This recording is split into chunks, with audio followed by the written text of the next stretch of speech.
জানি আমার বাড়ির পাওয়ার কি, আমার বাড়ির যে অস্তিত্ব, যে সম্মান, সেই সম্মানটা কি। এই সম্মান ধরে রাখার জন্য আমাদের একত্রিত হয়ে কাজ করতে হবে। আসলে চেয়ারম্যান হচ্ছে কি, একটা সমাজে স্থানীয় সরকার নির্ধারণ করা।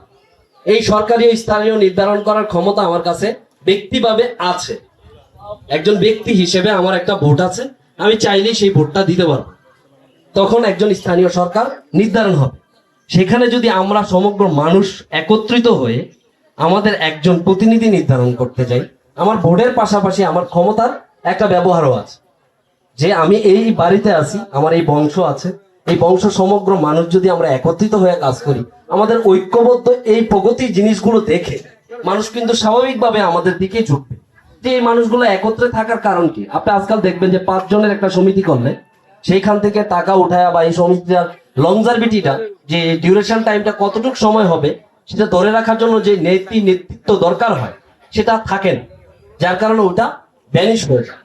কিন্তু আমি আমাদের বাড়ির মুরব্বীদের প্রতি অনেক বেশি কৃতজ্ঞ যে তারা দীর্ঘদিন যাবত এই জিনিসটা ধরে রাখছে।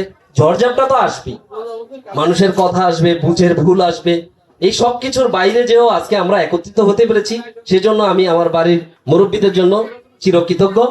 ইনশাআল্লাহ গণিতোদ্ধারের এই চেয়ারম্যানের ব্যাপারে আমরা সবাই একত্রিত হয়ে কাজ করব এবং আমরা ঐক্যবদ্ধ হয়ে কাজ করব, সেই হিসেবেই আমরা আগাবো। আপনারা সবাই এইসব ব্যাপারেই কথা বলেন, ইনশাআল্লাহ আমরাও আছি আপনাদের।